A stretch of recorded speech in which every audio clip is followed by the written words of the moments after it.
só quem entrar até 10h10 que recebe a presença, entendeu? Bom, então, bom dia a todos. Eu gostaria de agradecer imensamente a participação do professor Walter Nillenbaum, né? Vou apresentar rapidamente o professor Walter. O Walter é médico veterinário, formado pela UF, com mestrado em reprodução animal, lá pelo programa de pós-graduação em ciências veterinárias lá da UF, e doutorado em ciências com área em... desculpa, tem que toda hora ficar aceitando, então interfere um pouco. Com área de concentração em microbiologia, né? Tem um pós-doutorado calma aí, só um minutinho. Tem um pós-doutorado pela USP, né? E tem um pós-doutorado também pelo Instituto de Pasteur, lá em Paris, em área de leptospirose.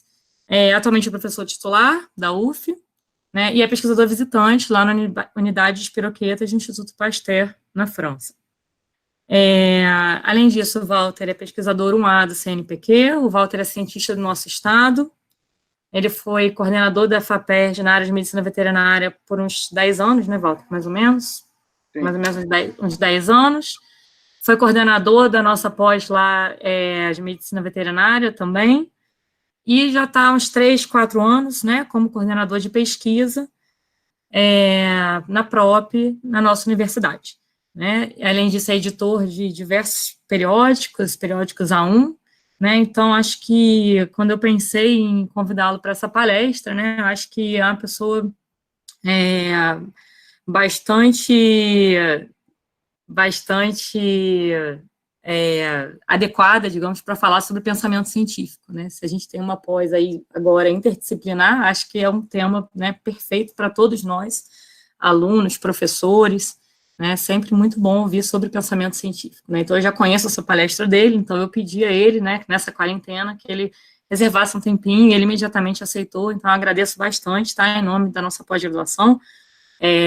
A vice-coordenadora está aqui, e vários outros membros, né, professores, estão aqui também. Tá bom, Walter? Então, eu te passo a palavra. Tem aí de 1h e 10, mais ou menos, tá bom? Aí, normalmente, o que a gente faz, no final, os alunos mandam algumas perguntas, né, dúvidas, curiosidades, pelo chat, aí eu vou lendo para você, tá bom? Aí, gente, eu peço a todos que desliguem, por favor, o microfone, tá? Para não dar interferência. Tá contigo, Walter. Pronto. Bom dia a todos. Poxa, eu estou muito contente. Muito obrigado pelo convite. Muito obrigado, professora Joana. Muito obrigado à coordenação da pós-graduação. Eu estou vendo um monte de colegas prestigiando e fico muito contente de estar vendo 108 pessoas, 109. Bom, vou ficar contando direto, não, mais de 100 pessoas online. Espero que, de fato, isso ajude todo mundo, né? Por que eu tenho falado sobre pensamento científico, né? Basicamente, vamos pensar na grande revolução que aconteceu no pensamento e na ciência, de uma forma geral, né? E na educação e no ensino nos últimos, vamos dizer, 20, 30 anos. O que aconteceu? Antigamente, e apesar de eu ser muito jovem, eu ainda peguei essa época, a gente tinha um professor que era basicamente o detentor do conhecimento, e o aluno, que era aquele que não tinha o conhecimento. Então, uma aula era basicamente o professor transmitindo o conhecimento, transmitindo a informação para o aluno. Tá? Com o advento da internet, a popularização da internet, hoje todo mundo tem um smartphone e tem o mundo em suas mãos, basicamente, né? Isso caiu por terra. Qualquer Google, em centésimos de segundo, vai resolver e vai te dar uma informação com muito mais detalhamento, atualização do que o seu professor, muitas vezes. Tá? Então, o professor, ele depois de milhares de anos, ele sai da posição de detentor do conhecimento, em que vai passar informação, que vai passar conteúdo, para, na verdade, um papel de grande orientador. E é isso que a gente precisa começar a entender. A aula, a transmissão do conhecimento não acontece mais sobre a forma de transmissão de conteúdo, mas sim acontece sobre a forma de formação de seres críticos, seres pensantes, tá? E esses seres pensantes serão capazes de criar o próprio conteúdo e serão capazes, principalmente, de reconhecer a validade e a confiabilidade dos conteúdos que estão disponíveis na internet, tá? Para que a gente não seja vítima de fake news, de tudo quanto é canto, e tudo isso que a gente está vendo toda hora, né, de pessoas menos preparadas, menos críticas, que adoram falar seus achismos online, né? Então, a proposta dessa aula aqui hoje, gente, não é exatamente passar conteúdo. Não tenho a menor intenção de passar conteúdo. Tem 200 milhões de aulas excelentes sobre história do pensamento científico, metodologia científica, isso tudo está online, tá? A minha proposta é despertar em vocês, despertar em todos vocês, o que é o pensamento científico. Porque o que eu costumo dizer é o seguinte: ou você é um cientista, ou você não é um cientista. Você não pode resolver ser cientista na hora que você senta no computador para escrever sua tese. E só pensar de forma científica nesse momento. Isso não faz sentido. Você precisa viver a sua vida cientificamente. Você precisa ter as suas crenças,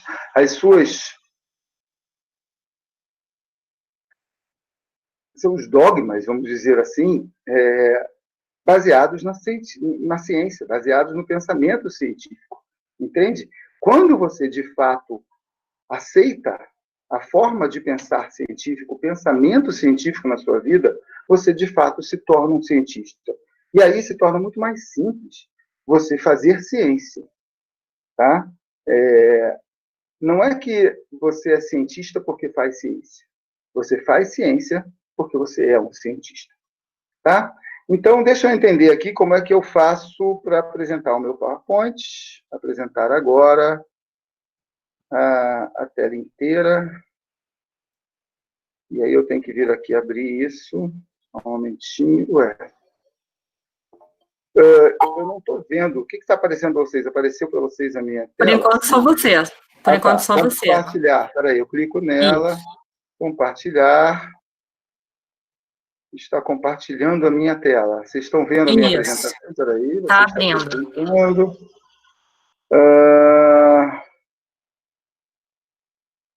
Agora... Está dizendo que eu estou apresentando, mas o que é que vocês estão vendo? Por enquanto, você. Então cadê? Espera aí, eu tenho que abrir na tela? Ah, tá. Isso. Aí dá um F5 aí. Ok. Então, agora vocês estão vendo a minha apresentação? Sim. Tá, mas é curioso, porque eu não vejo o que vocês veem, mas tudo bem. É estranho falar assim, mas vamos embora. Tá? Então, vamos começar pela apresentação. Então, como eu estava apresentando, a gente vai falar sobre pensamento científico. Né? Meus títulos aí, alguns deles a Joana já falou, né? E uma coisa que eu acho interessante deixar claro para todo mundo, tá? Eu sempre falo isso. A minha carreira ela foi toda feita dentro da UF. Tá? Eu tive o doutorado na UFRJ, eu tive pós-docs em outros lugares, mas eu sou professor da UF há 29 anos. Caramba. Tá? Então, assim, nunca aceitem quem diz para vocês que não se faz pesquisa na UF, que não dá para fazer pesquisa na UF. Nunca aceitem as pessoas que te botam para baixo. Tá? Hoje em dia é muito menos difícil do que quando eu comecei. Eu não estou falando isso por mérito próprio, não, porque quando eu comecei era menos difícil do que quem me precedeu. Né? O que eu quero deixar claro é que você consegue ter uma bela carreira internacional científica dentro da UF. É perfeitamente possível. Mas vamos trabalhar. O que é pesquisa científica? Tá? Marta, desculpa, um segundo. Oculta essa barrinha aí para não ficar aparecendo para todo mundo. Só apertar o ocultar aí. Isso. D'accord. Ok, foi. O que é pesquisa científica? Então, quais as características que vai diferenciar dos demais tipos de pesquisa? Tem um monte de coisa de pesquisa, né? Quando a gente era pequena, a pessoa mandava pesquisa, né? No meu tempo, a gente olhar na enciclopédia, alguma coisa assim, tudo é online, né? Mas, assim, você ir buscar conhecimento já existente é uma pesquisa, né? Você fazer pesquisa IBGE, né? O censo é uma pesquisa, tudo isso é pesquisa, tá? Você está criando dados. Mas a pesquisa científica, basicamente, é aquela que vai gerar um conhecimento não existente. Essa é a principal característica da pesquisa científica, tá? Então, quando alguém vem me dizer que vai fazer, por exemplo, uma revisão bibliográfica, se essa revisão bibliográfica é exclusivamente uma revisão, ela não é pesquisa científica. Agora, se ela entra com uma análise crítica, com uma meta-análise, se ela entra com um posicionamento de um pesquisador sênior, se ela determina caminhos e ela faz uma triagem do que é mais válido do que o que é menos válido, aí é uma pesquisa científica porque ela está gerando conhecimento. Tá? Então, essa é a principal característica, que é o que mais diferencia, por exemplo, da extensão. Tá? A extensão é a aplicação de um conhecimento pré-existente, né, para a população, para um determinado grupo, para, né, a população maior, intra ou extra-universidade. Tá? E, no caso, a pesquisa científica, ela trabalha gerando um novo conhecimento. E eu vou começar um pouquinho lá na pré-história, né? Australopithecus, Homo sapiens. Vamos para o Homo sapiens já, 200 mil anos atrás. Quase nada. 200 mil anos é muito pouco. Tá? Nós somos um macaco bem vagabundinho, vamos combinar. Né? Um macaco assim que não vale nada. A gente não corre bem, a gente não tem dentes maravilhosos, a gente não é enorme, a gente, assim, do ponto de vista de animal, a gente perde para quase todos os nossos predadores da savana. Né? A gente é uma presa relativamente fácil. Né? E em termos de caçador, a gente também é bem medíocre. Né? Tanto que a maior parte, pelo que a gente sabe, os nossos antepassados eram, em sua maioria, coletores de raízes, coletores de frutos, né? E caçadores no sentido de pequenos animais, né? Que não chega a ser exatamente uma fonte proteica extraordinária. Por isso também nós éramos muito poucos, e por isso também nós tivemos mais de uma vez à beira da extinção. Não sei se vocês sabem disso, nós já chegamos a ser pouco mais de 3 mil indivíduos, quer dizer, tecnicamente extinto, né? E depois, com o tempo, a gente foi melhorando e a gente se tornou a espécie predominante no planeta. Para o bem ou para o mal, isso é outro assunto. Tá? Então, assim, o que aconteceu? Aconteceram duas mutações que aconteceram do ponto de vista evolutivo praticamente ao mesmo tempo, estou falando de poucos milhares de anos aí, né? Duas mutações muito importantes. Tá? Uma delas vocês já devem ter ouvido falar muito, que é o polegar opositor. Tá? O polegar opositor nos permitiu manipular ferramentas, nos permitiu começar a trabalhar com ferramentas. Então, do ponto de vista individual, isso nos deu uma vantagem evolutiva muito grande. Né? Mas nós não somos o único animal que manipula ferramentas. Nossos primos chimpanzés manipulam ferramentas. Outros animais cada vez mais estão sendo identificados, como até algumas aves e tal, que são capazes de trabalhar com ferramentas. Então, isso foi uma grande vantagem evolutiva, mas não justifica tudo isso que aconteceu conosco. Né? O que, de fato, fez uma grande diferença foi uma mutação importante na nossa faringe. Tá? E essa mutação, um deslocamento na faringe, na abertura das cordas vocais, que nos permitiu, eu não sou especialista nisso, eu falo isso de uma forma mais genérica, né? Que nos permitiu criar uma quantidade de fonemas muito maior do que a gente criava antes. A gente saiu do uga-uga para criar uma grande quantidade de fonemas. Esses fonemas foram lentamente se organizando em linguagem, tá? E essa linguagem, então, permitiu a comunicação entre as pessoas.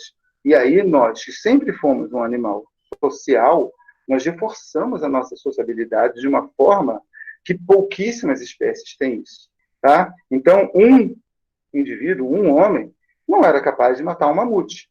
20 são capazes de matar um mamute, principalmente se tiverem com ferramentas. Polegar opositor, mais a linguagem.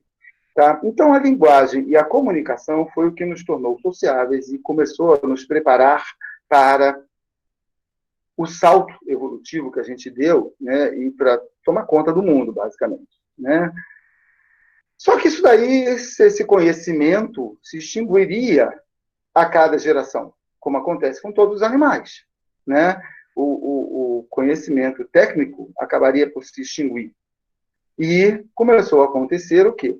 Nós passamos a educar os nossos filhos. Tá? Nós passamos a fazer isso que eu estou fazendo agora. Transmitir conhecimento de uma pessoa mais velha e mais experiente para os jovens. Então, vocês não precisam, como eu não precisei, descobrir a roda a cada geração. A gente recebe a herança educacional e técnica dos nossos antepassados. A isso se chama cultura. E a cultura, de fato, é o que torna o homem um animal único. Tá? Então, por que eu estou dizendo isso? Por que eu fui lá atrás? Porque eu vou fazer uma breve história de como a ciência se desenvolveu, mas ela veio se desenvolvendo justamente porque ela passa de geração para geração. Esse é um aspecto essencial para a gente entender. É a cultura decorrente da linguagem, da comunicação, que muito mais do que o polegar opositor, nos tornou o que somos hoje. Muito rapidamente, uma questão evolutiva, tá? Cronológica. Então, imediatamente o homem começou com o seu pensamento mágico, vamos dizer assim, né? Ele conseguia observar fenômenos da natureza, mas ele não tinha explicações para aquilo, né? Então, tudo que não tinha explicação era magia, tudo que acontecia por magia. Então, ele começa a perceber que existem estações do ano, né? E que ele vai sentir frio e passar fome. E muitas vezes os seus filhos vão morrer durante o inverno. E ele não consegue entender por que isso acontece. Então, era o pensamento mágico. Tudo acontecia com uma aura de grande mistério, uma aura de grande magia mesmo, né? Tudo acontecia por fenômenos sobrenaturais, né? E, rapidamente, os homens, então, vamos dizer, mais intelectuais da época, né? Eles conseguiram perceber que eles eram capazes de interferir na vida de animais, por exemplo, né? Eles eram capazes de interferir na vida de seres menos evoluídos. Eles eram capazes, por exemplo, de punir ou castigar uma criança, né? E então, o raciocínio começou a vir o pensamento mítico, né? São os deuses e a ideia de que nós, então, seríamos os seres menos evoluídos, ou as crianças de seres mais evoluídos, de seres superiores. Então, o pensamento mítico, ele veio acontecendo. O principal exemplo disso seria, né, os deuses gregos, mas a gente tem várias outras representações de mitos em praticamente todas as grandes culturas antigas, né?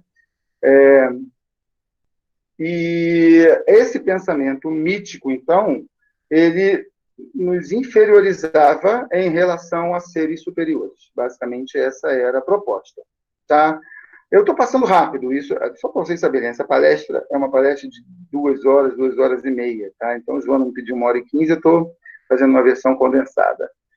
E esse pensamento mítico começou a evoluir para o pensamento religioso. Então, o que acontecia? Algumas pessoas estudavam mais esses seres míticos, algumas pessoas entendiam mais esses seres míticos, e algumas pessoas, então, começaram a se tornar o que a gente chama hoje de sacerdotes. Essas pessoas se tornaram os especialistas naquele conhecimento, tá?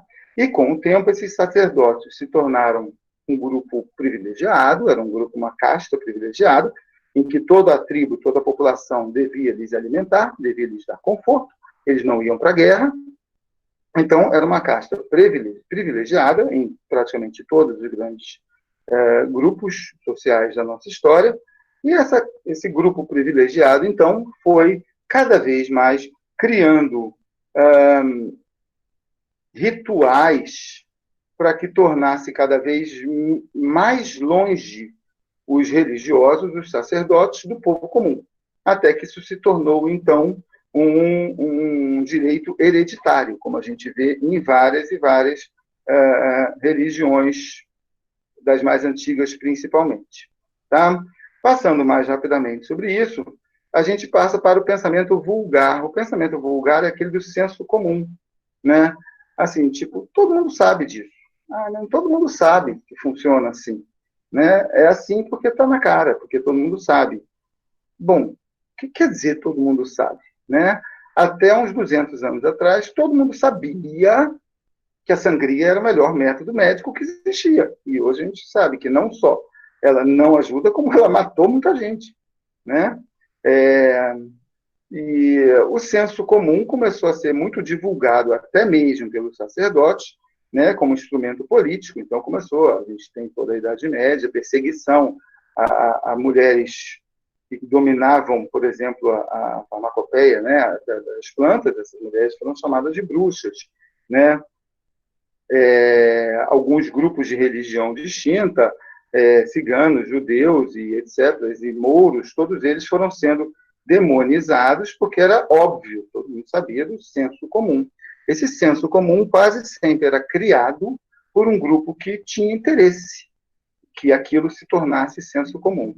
Vamos combinar que não é muito diferente do que a gente está vendo até hoje de fake news e manipulação de informação, mas isso é para outra aula. Passamos, então, para o bom senso coletivo. Esse pensamento vulgar ele foi se construindo de uma forma cada vez mais ampla, não é?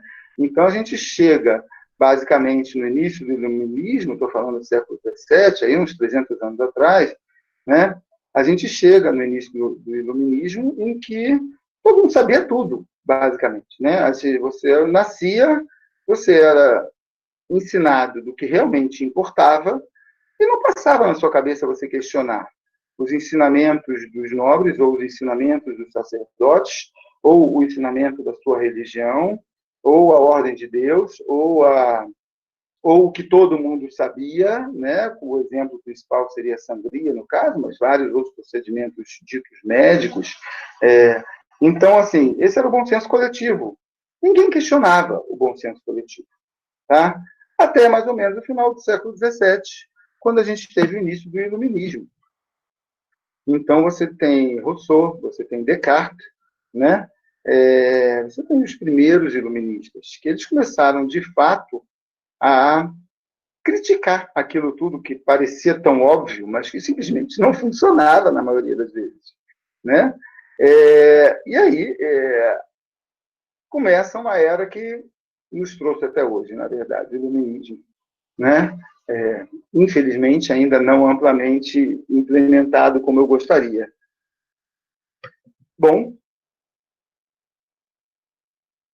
e o pensamento começou a se tornar crítico. Na verdade, a partir daí, do pensamento crítico, as pessoas já começaram... As pessoas não, desculpe. Os intelectuais ainda não tinham essa divulgação. Os intelectuais começaram a entender que você não podia aceitar o ensinamento facilmente, que você tinha que ter uma visão crítica sobre aquilo. Tá? E foi aí que começou, então, a ideia de escolas, de educação da população como um todo, para que a população tivesse uma base educacional que lhe permitisse ter um pensamento crítico, né? E isso levou à nossa idade moderna e depois contemporânea. Tá? E eles foram buscar, na verdade, esses iluministas, eles foram buscar o pensamento filosófico. O pensamento filosófico, ele veio acontecendo ao longo de todos esses milênios, vamos dizer, a gente pode começar com eles ali na Tales de Mileto, estamos falando dos 3.000 anos atrás, né? O pensamento filosófico, ele sempre foi muito restrito a poucos pensadores. E foram os iluministas, e foi essa proposta de educação da população, que de fato foi buscar a ideia da filosofia, que eu vou falar um pouquinho daqui adiante, e que veio desembocar no pensamento científico propriamente dito. Esse final foi rápido de propósito, que eu vou detalhar. O pensamento crítico, ele avalia as crenças do senso comum dentro de determinados critérios, tá? Então é isso, você deixa de aceitar o que as pessoas te dizem se você não tem uma prova, se você não vê isso acontecer, tá? Então, o pensamento crítico começou a ser uma interpretação bastante habilidosa e ativa, né, da informação, da comunicação. Você, então, recebe aquela informação, mas ela não é, obviamente, certa. Ela precisa ser pensada, ela precisa ser refletida com o espírito crítico. Muitas vezes ela precisa ser demonstrada, tá? Penso, logo existo. Penso, logo existo é uma frase que caracteriza muito bem pensamento crítico, não é? Até então, na Idade Média, você falaria que alguém pensa, mas ninguém tinha que pensar nada. O mundo era aquele ali, ponto final, por ordem de Deus e a informação do sacerdote, tá? E o pensamento crítico, pela primeira vez, não é mais baseado em procedimentos rígidos que vêm fechados para a gente. Ele é baseado em conceitos e em princípios. O pensamento filosófico já é muito mais exigente. A partir da mitologia lá atrás, e principalmente do pensamento crítico, os pensadores iluministas, basicamente, tá? Não estou absolutamente negando a importância dos filósofos antigos, mas eles eram bastante restritos. Eu estou falando sobre o impacto para a humanidade. Foram os iluministas que trouxeram eles de volta, tá? E foram aí que a gente teve reflexões importantes sobre o conhecer, o ser e o fazer, tá? A grande diferença do pensamento filosófico para o pensamento científico é que o filosófico ele se baseia na busca de verdades universais, tá? Então ele é muito mais contemplativo e interpretativo no sentido e não tanto criativo, entendeu? Ele se baseia em tentar decifrar a natureza, decifrar as forças da natureza como se essas fossem absolutamente estáveis e permanentes, o que nós sabemos que não é. Então, uma grande diferença do pensamento filosófico para o pensamento científico é que o científico ele permite ser alterado o tempo todo, enquanto que o filosófico ele tenta interpretar, ele é mais passivo, ele é mais contemplativo, embora bastante reflexivo. Passando muito rapidamente, o chamado pai da mitologia, Tales de Mileto, como eu falei, em que procurava-se, como eu disse, leis universais, tá? para todo o cosmos. Né? Então, a primeira pergunta que Tales de Mileto se fazia, qual a matéria-prima básica do cosmos?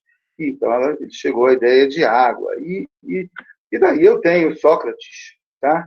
falando sobre reflexões e uma primeira grande pensador, né? trazendo a ideia da gente refletir sobre a vida, né?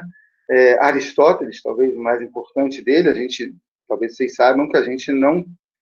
Aristóteles nunca escreveu nada, né? Ele não seria pesquisador do CNPq. Quase tudo que a gente tem de Aristóteles foi escrito por seu discípulo Platão, né? que botou no papel depois os conhecimentos e as transmissões de Aristóteles.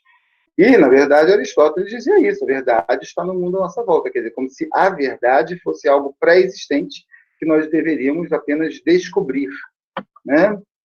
Aí eu já pulo para os iluministas, tá? Já cheguei no século XVII e estou falando de Descartes, como eu já falei, penso, logo existo. Aí começa o pensamento crítico. Tá? Então eu penso, eu reflito, eu não aceito mais o conhecimento pronto, pré-determinado que veio para mim. Tá? Rousseau, com sua teoria, né, até do bom selvagem, né, então, na verdade, ele acredita que o homem nasce livre, né, e que é a sociedade que nos acorrenta. Então, que por meio da reflexão, por meio do pensamento filosófico, nós teríamos a nossa liberdade de pensamento e nossa liberdade mais uma vez. E eu chego finalmente ao pensamento científico. Não está aparecendo o relógio para mim, ok. O pensamento científico, então, são sistemas de conhecimento que derivam da filosofia, obviamente, tá? Filosofia, o amigo do conhecimento, né? Filosofia, tá? E que tentam chegar ao porquê e ao como dos fenômenos, tá? Esse talvez seja um dos slides mais importantes para a gente trabalhar, que é, assim, uma definição, vamos dizer assim, do que seria um conhecimento científico. O que faz um conhecimento ser científico de verdade? Tá? Então, peço que todos prestem bastante atenção. Ele é factual. Quer dizer, não tem eu acho. Eu não quero saber o que você acha, a não ser, claro, que você seja um pesquisador sênior e esteja escrevendo um artigo de opinião. Tá? Mas, de uma maneira geral, eu acho isso, eu acho aquilo. Tá? Eu quero fatos. Eu quero ser baseado em fatos observacionais, de laboratório ou de pesquisa de campo. Eu quero ver os fatos. Então, o conhecimento só é científico se ele é baseado em fatos. Isso é muito importante, tá? Ele é contingente, porque a nossa teoria, a nossa hipótese, ela só vai ser conhecida por meio da experimentação, tá? Esse daí, na verdade, não serve para todas as ciências, vamos dizer. Tem muita ciência que eu não faço experimentação, que ela é totalmente observacional, tá? A astronomia, por exemplo, eu não consigo mexer com os planetas para fazer minhas propostas, né? Mas, assim, observem que eu falei astronomia e não astrologia, tá? Então, vamos lá. De uma forma geral, as nossas observações dos fatos, elas devem ser repetidas, reproduzidas por meio da experimentação. Não vale para todo o pensamento científico, mas é uma regra bastante comum, tá? Ele é sistemático, porque ele vem formando um saber ordenado. E foi aqui entra aquela questão que eu falei da cultura, da transmissão da cultura. Ninguém nasce do zero, tá? Dificilmente uma ideia, uma hipótese, ela nasce do nada. Quase sempre você vem colocando um tijolo num muro que vem sendo construído já há séculos. Por isso a gente começa um artigo científico, por exemplo, uma revisão de literatura, com a introdução. Por isso eu peço para todos os meus orientados estudarem muito antes de começarem a escrever, antes de começarem a fazer seu artigo. Porque você tem que saber o que já foi feito, tá? Para você, então, saber onde está a lacuna do conhecimento e onde você pode colaborar, tá? Então, ele é sistemático, ele é baseado na transmissão de conhecimento, na cultura, tá? Ele é verificável, tá? Quer dizer, se não puder ser comprovado, não é científico, basicamente é isso, né? Se eu não conseguir comprovar, eu não estou dizendo que não é verdade, prestem bem atenção, tá? Se vocês pensarem, quase todos os fenômenos religiosos estão no campo da fé.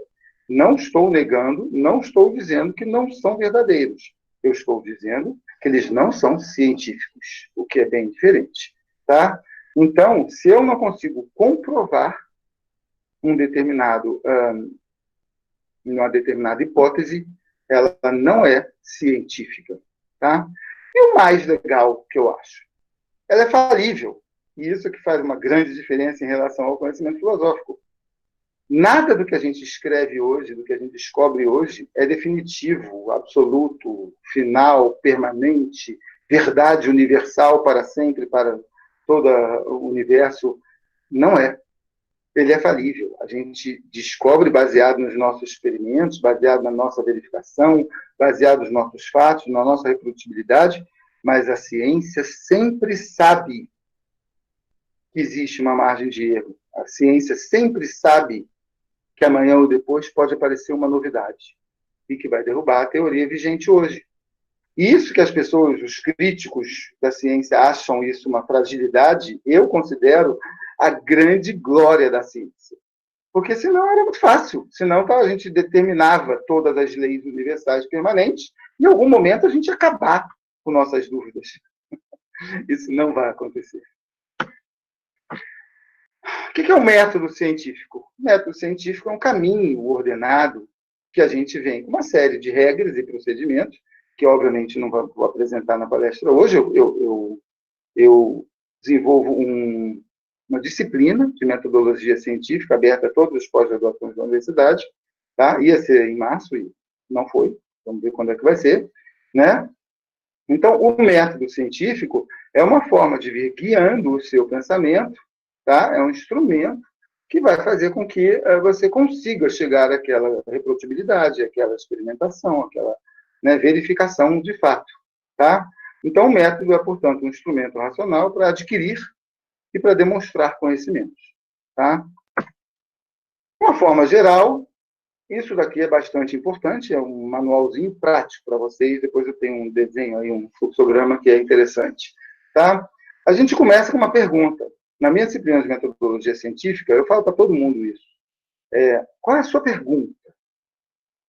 Esse daí, gente, não é fácil. E eu sugiro, embora não sejam meus alunos, eu sugiro que seja o dever de casa de todos vocês. Qual é a sua pergunta com relação à sua dissertação, à sua tese, com relação à sua pesquisa? Qual é a sua pergunta? Qual é a lacuna do conhecimento que você quer ajudar a preencher? Qual é a informação que a gente não tem?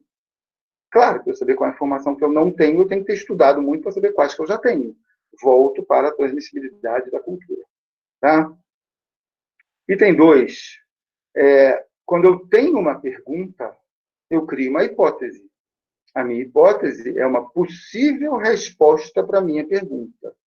Então, se eu não conseguir formular uma pergunta, eu não vou conseguir formular uma hipótese.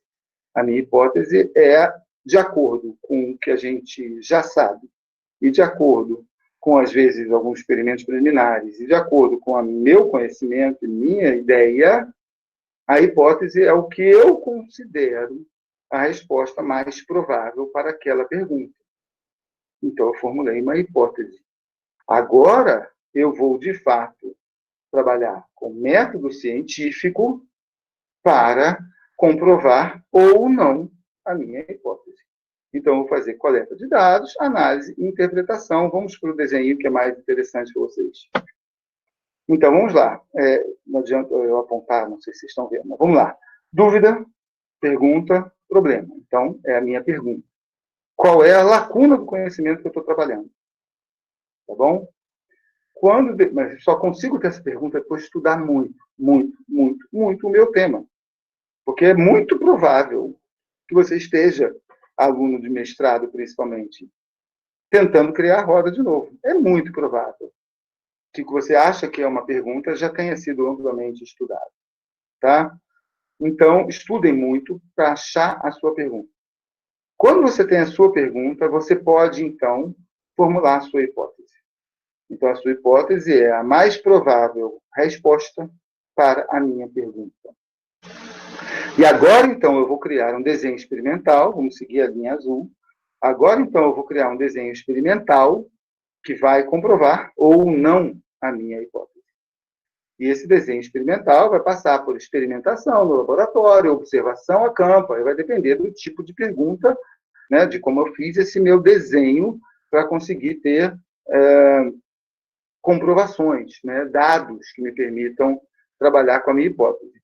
Esses resultados, então, serão avaliados, né, por métodos estatísticos ou por N, dependendo do tipo de ciência que eu estou fazendo, né, e eu chego à minha conclusão. A minha conclusão, eu tenho duas opções. Ou eu comprovo a minha hipótese, aqui na linha verde, à direita, ou a minha hipótese não foi comprovada, na linha vermelha, à minha esquerda. Então, vamos para a minha hipótese não foi comprovada. Se a minha hipótese não foi comprovada, eu tenho duas opções.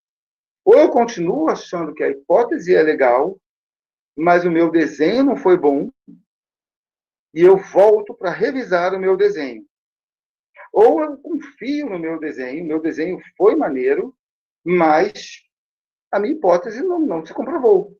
Então, eu vou reformular a minha hipótese. Porque o meu objetivo é responder a minha pergunta. Tá? Mas vamos imaginar que a minha hipótese foi comprovada. Então, eu aceito a minha hipótese e eu começo a repetir. Repito no meu laboratório várias vezes, com diferentes condições, para que isso tenha mais solidez, aumenta o meu N e tal. E depois essa repetição vai ser generalizada, é a reprodutibilidade. Nós vamos ter outros pesquisadores ao redor do mundo trabalhando, por isso aquela importância que a gente sempre fala que material e métodos tem que estar bem descrito para que alguém possa reproduzir, né? E aí, então, com a reprodução generalizada da sua pesquisa e com a repetibilidade se confirmando, então você tem uma teoria que, com o passar do tempo, às vezes séculos, se torna uma lei ou princípio. Tá? Então, essa seria a ideia do que é o pensamento científico. Se está fora desse esquema, não é científico. Volto a repetir, não disse que não é verdade. O que eu disse é que não é científico. O desenho do estudo é que vai definir a qualidade do seu trabalho científico. Então, isso é muito importante. Quando você tem a pergunta e você formula a hipótese, é muito importante que o seu desenho, de fato, você tente eliminar as variáveis, né? O desenho ideal é aquele que fixa todas as variáveis e deixa variar somente a variável em estudo. Tá? Nem sempre a gente consegue trabalhar com isso, não é? Principalmente quando você está trabalhando com ensaio clínico, com seres humanos, você tem menos manipulação, é mais difícil, não é? Todas as interações, por exemplo, né? Com alimentares ou medicamentosas, ou tudo isso, é muito difícil. Então, por isso, muitas vezes, a gente ainda precisa, embora isso tenha diminuído bastante, isso é importante a gente lembrar, a experimentação animal, mas isso também é outro assunto. Tá? Então, o desenho do estudo, o ideal é que você consiga fixar todas, identificar as variáveis que podem interferir de antemão e tentar fixá-las o máximo possível, calculando o seu grupo de trabalho, aumentando o N, ou tentando um N talvez menor, porém bastante homogêneo, né? E aí você vai conseguir fixar variáveis e deixar variar apenas a variável em estudo. Esse seria o ideal. A pergunta principal. Nunca esqueça quem é o sujeito da ação. Gente, é o que eu mais vejo em aluno de pós-graduação. Ele começa com um projeto e daqui a pouco ele está totalmente em outro, porque ele se anima com um ou outro achado, tá? E ele sai da sua pergunta principal. Isso eu vejo toda hora. E aí depois ele chega com 2 anos e diz, não deu tempo. Claro que não deu tempo, você queria fazer 6 teses em uma só. Né? Não vai dar tempo. Não perca o foco. O tempo todo você tem que lembrar quem é o sujeito da ação. Quem é a sua pergunta? Qual é a pergunta que você formulou lá atrás e que você agora precisa responder? Tá? Sempre que você tiver dúvida e achar que está se perdendo, você volta para esse desenho. É assim que tem que ser. Se não for assim, não é científico. Tá? Então, esse é um recado muito importante. Tá? Quem é o sujeito da ação? E uma outra coisa muito importante que eu quero falar, gente, já para concluir, tá? Foi bem rápido, Joana, vai poder ter bastante debate. Gente, não se faz ciência sozinho. Tá? A época das grandes estrelas já passou. Na verdade, cada vez que a gente vai estudar um pouquinho de história científica, a gente descobre que as grandes estrelas também não trabalhavam sozinhas, eles simplesmente ofuscavam os seus auxiliares, né? Principalmente se eram auxiliares mulheres, isso tem sido amplamente divulgado ultimamente, né? Mas o fato é que a gente só trabalha com cooperação, e cada vez mais. Ninguém vai saber tudo sobre o assunto, ninguém vai ter todos os equipamentos, ninguém vai ter toda a expertise, ninguém vai saber interpretar todos os dados, tá? E a sua equipe, para ser uma equipe de sucesso, ela tem que ser a mais diversa possível, tá? Diversidade científica, diversidade de pensamentos, tá? Eu sou microbiologista veterinário, eu trabalho com o pessoal da reprodução, como a Joana, eu trabalho com o pessoal de cirurgia, eu trabalho com o pessoal de parasito, eu trabalho com o pessoal de inovação, eu trabalho com engenheiros, eu trabalho com matemáticos, eu trabalho com biólogos, naturalmente, né, biomédicos, eu trabalho com químicos, me ajudam bastante os químicos, farmacêuticos, me ajudam bastante dentro do laboratório, tá? Trabalho com pessoas que vivem outras realidades, cooperações com outras universidades, tá?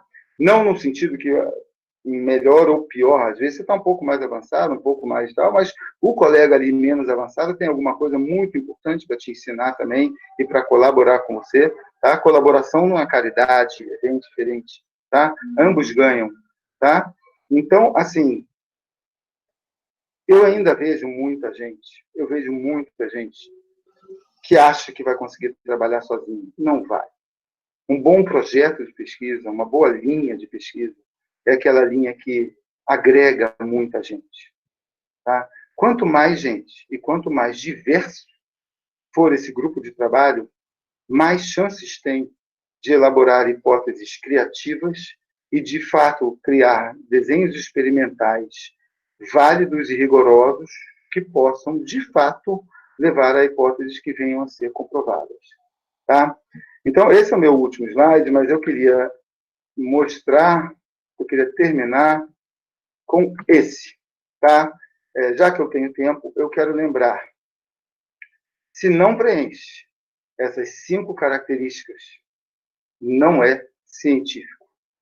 Lidar com fatos, ser comprovadas por experimentação, essa é a única que tem exceções, sistemático, trazendo uma evolução do conhecimento, verificável e reprodutível, como eu falei lá naquele desenho, naquele fluxograma, e sempre, gente, sempre admitam, o cientista, por definição, é humilde, embora a sociedade veja os cientistas como seres prepotentes e arrogantes, Pianei, na verdade, o cientista, por definição, é humilde, porque ele começa dizendo que ele não sabe, só sei que nada sei. Ele começa trabalhando nas lacunas do conhecimento. Quem sabe tudo é o ignorante. Né? Ele sabe tudo. Né? Não é o caso do cientista. O cientista não sabe nada. E quando ele sabe alguma coisa, ele sabe hoje, à luz do conhecimento que a gente tem hoje, à luz do equipamento que a gente tem hoje. Porque a gente sabe que amanhã pode mudar. Essa é a beleza do conhecimento científico. Muito obrigado a vocês. Deixa eu